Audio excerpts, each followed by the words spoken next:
अस्सलाम वालेकुम dear students. आज का हमारा टॉपिक है FIA एक्ट 1974। जैसे कि आप जानते हैं ADFIA का जो एग्ज़ाम है उसमें 20 मार्क्स का ये एक्ट आना है जो इस वक्त मेरे हाथ में है, और अगर आप सिर्फ इस एक्ट को याद कर लें तो आप 20 मार्क्स इजीली हासिल कर लेंगे। ये जो एक्ट है आप FPSC के जो दीगर एग्जाम्स में देखें, जो दूसरे डिपार्टमेंट्स के जो एक्ट्स होते हैं उनके मुकाबले में ये एक्ट इंतहाई छोटा है।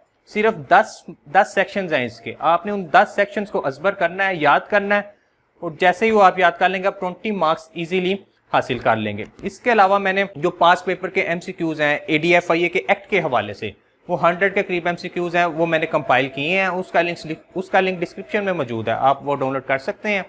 अगर आप इन 10 सेक्शंस को याद कर लें तो आप 20 मार्क्स इजीली ले लेंगे। अब हम इन 10 सेक्शंस को डिटेल से पढ़ेंगे। सबसे पहले ब्रीफ सा इंट्रो देखते हैं FIA एक्ट का।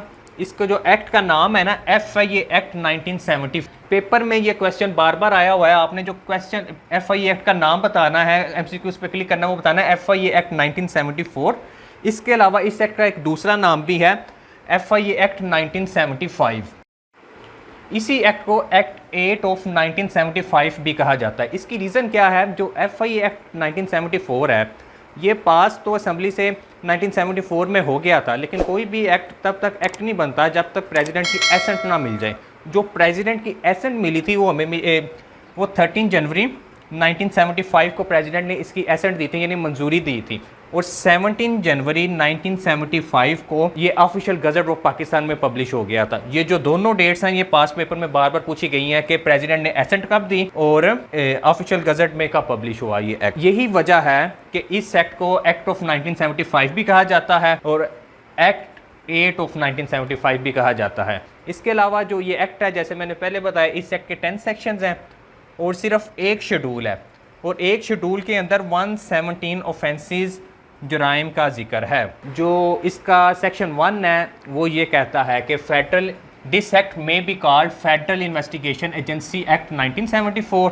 फर्दर वो सेक्शन 1 में हमें बताता है it extends to the whole Pakistan, also apply to the all citizens, यानी कि ये होल पाकिस्तान पर इसके इम्प्लीमेंट होगा और ऑल सिटीजन्स वो पाकिस्तान पे इम्प्लीमेंट होगा, चाहे वो दुनिया में जहाँ कहीं भी है। ऐसा नहीं है कि वो क्राइम कमिट करते हैं और बाहर चले जाते हैं, उनको इंटरपोल के ज़रिए आप वापस पाकिस्तान में ला सकते हैं प्रोसीडिंग्स के लिए। उसके बाद सेक्शन 2 है। सेक्शन 2 का जो टाइटल है वो है डेफिनेशंस, और इस सेक्शन 2 में 8 डेफिनेशंस दी गई हैं जिनका एक्ट में बार बार जिक्र किया गया है। तो सबसे पहले जो डेफिनेशन है हमारे पास सेक्शन 2 में वो है एजेंसी। एजेंसी में कहता है जब भी एजेंसी का लफ्ज़ एक्ट में यूज़ होगा इसका मतलब होगा फेडरल इन्वेस्टिगेशन एजेंसी।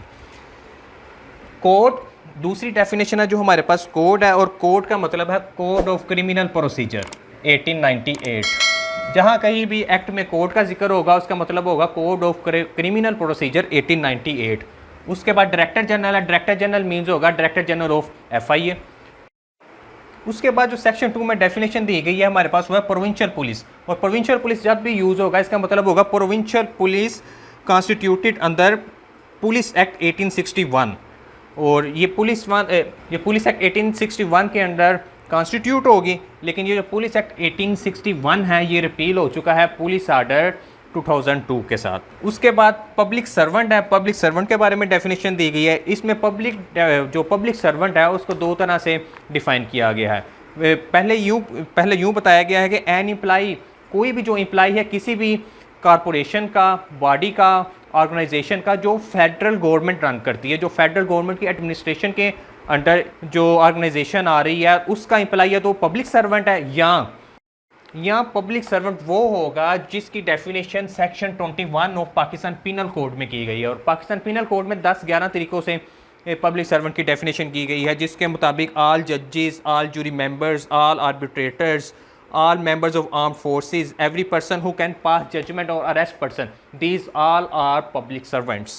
इसके बाद जो हमारे पास नेक्स्ट डेफिनेशन है वो है स्पेशल पुलिस। स्पेशल पुलिस क्या थी? जब FIA नहीं थी बनी इससे पहले दो तरह की पुलिस थी, एक प्रोविंशियल पुलिस जैसे Punjab police, Sindh police, KP police, और दूसरी FIA की तर्ज पे एक पुलिस होती थी जिसका नाम स्पेशल पुलिस था।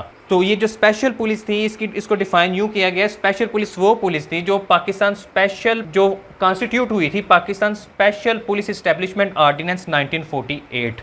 इसके तहत जो जब भी स्पेशल पुलिस का जिक्र आएगा एक्ट में उसका मतलब ये होगा। इसके बाद जो हमारे पास नेक्स्ट डेफिनेशन है वो है स्पेसिफाइड पर्सन। स्पेसिफाइड पर्सन क्या था? इसमें किसी भी पर्सन को अपॉइंट करना प्रोविंशियल पुलिस में या किसी पोस्ट पे उन्हें अपॉइंट करना, कौन सा एक्ट यूज़ करते हुए? Special police and provincial police amalgamation order 1962 का सेक्शन 3 यूज़ करते हुए किसी पर्सन को किसी पोस्ट पे अपॉइंट करना या प्रोविंशियल पुलिस में अपॉइंट करना, तो उसको बोलते हैं स्पेसिफाइड पर्सन। इसके अलावा रूल्स हैं जो इसमें 8वीं डेफिनेशन है सेक्शन 2 में। तो रूल से मुराद ये है कि FIA एक्ट में जो रूल्स बनाए गए हैं उसको हम रूल्स बोलेंगे। ये आपको अभी थोड़ा सा डिफिकल्ट लग रहा होगा क्योंकि आप फर्स्ट टाइम पढ़ रहे हैं। आप इनको 1-2 दफ़ा चाहे वीडियो रिवाइज कर लें और अपना लेक्चर बनाएं।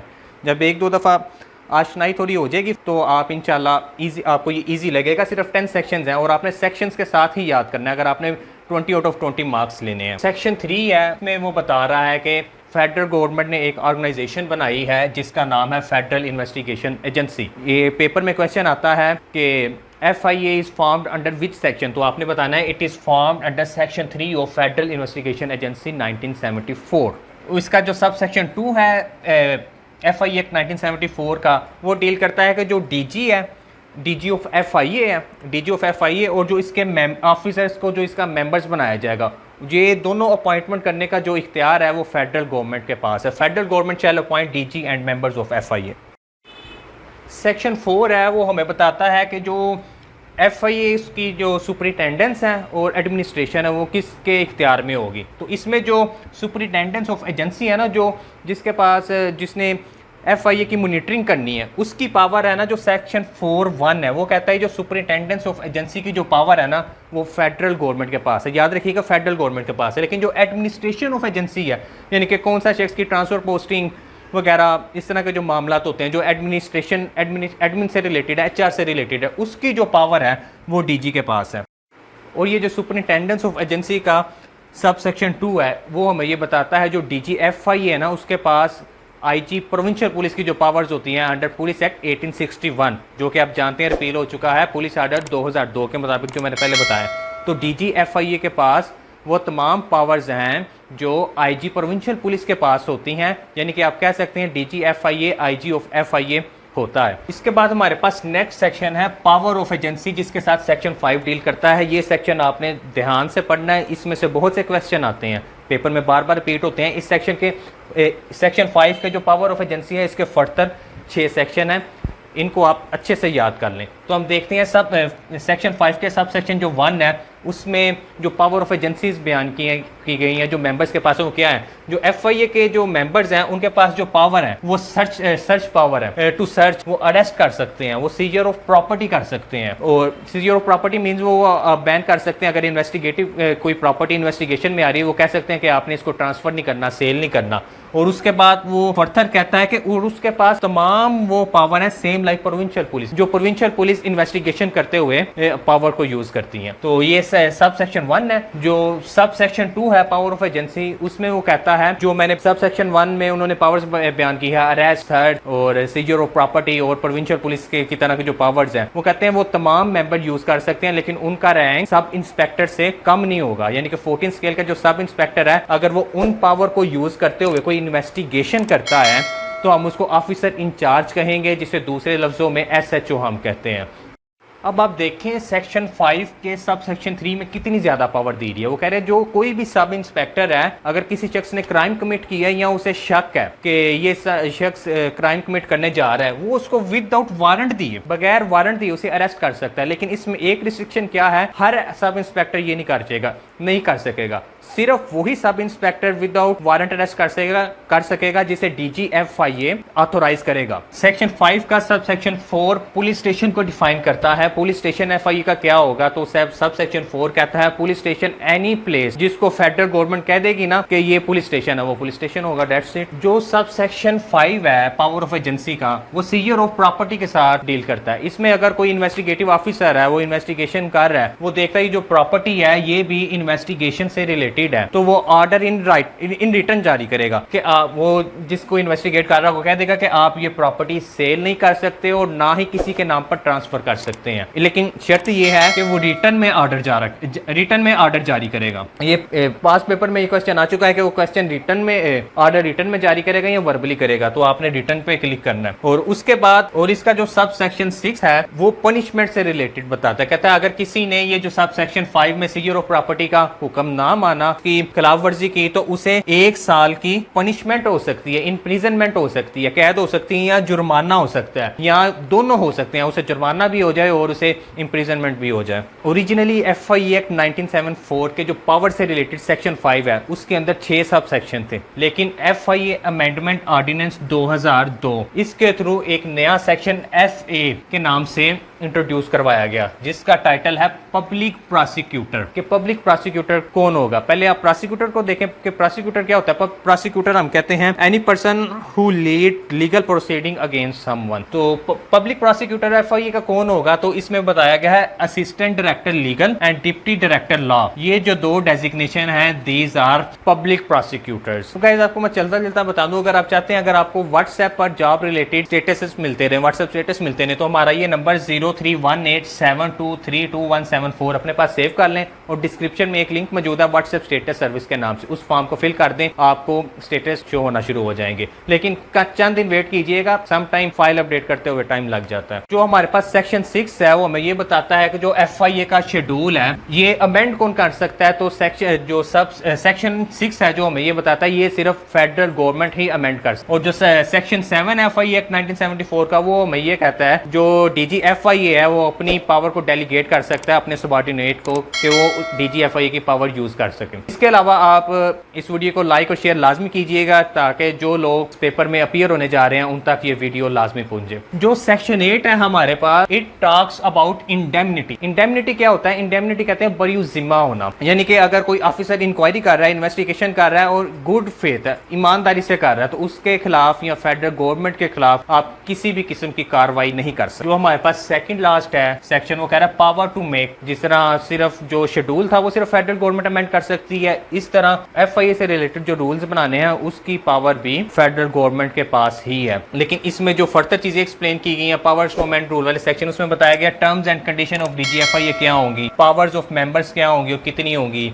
और उसमें मजीद बताया गया के प्रोविंशियल पुलिस से किस एक्सटेंट तक आप असिस्टेंस ले सकते हैं, कोऑपरेशन कर सकते हैं। उसके अलावा रिवार्ड और एंड पे रिवार्ड के बारे में बताया गया है कि रिवार्ड का मैनर क्या होगा, तरीकाकार क्या होगा। हमारे पास लास्ट सेक्शन आ गया जिसका नाम है रिपील। रिपील का मतलब होता है मनसूख करना। जैसे ही न्यू एक्ट कोई बनता है तो वो कुछ एक्ट्स को मनसूख करता है। तो पास पेपर में पूछा गया है कि FIE एक्ट 1974 ने कौन से एक्ट्स को रिपील किया, तो आपने बताना है पाकिस्तान स्पेशल पुलिस स्टैब्लिशमेंट जो 1948 का वो रिपील हो गया, और उसके बाद special police and provincial police amalgamation order 1962 था, ये दोनों रिपील हो गए। जैसे ही ये दोनों बॉडीज खत्म हो गई तो इनके जो इंप्लाइज थे वो कहाँ गए, तो सेक्शन 2 इसको एड्रेस करता है, सब सेक्शन 2 ऑफ 10 इसको एड्रेस करता है। कहता है बॉडीज के 2 इंप्लाइज थे, shall transfer to agency. Agency क्या है आपको डेफिनेशन में बताया था, फेडरल इन्वेस्टिगेशन एजेंसी। जैसे ही ये दोनों बॉडीज खत्म हुई, special police and provincial police, हमने एक पीछे पढ़ा था स्पेसिफाइड पर्सन को पढ़ा था जो कि section 3 special police and provincial police को यूज करते हुए लगते थे, उनका क्या होगा। तो सब सेक्शन 3 कहता है वो जो स्पेसिफाइड पर्सन हैं वो स्पेसिफाइड पर्सन जो इससे पहले जिन पोस्ट पर थे उन पर ही स्टोर हो जाएंगे। तो इस वीडियो को लाइक और शेयर करना ना भूलिएगा ताकि ये वीडियो उन तमाम लोगों तक पहुंचे जो इसके बारे में सर्च कर रहे हैं कि FIE एक्ट 1974 क्या है। Thank you very much.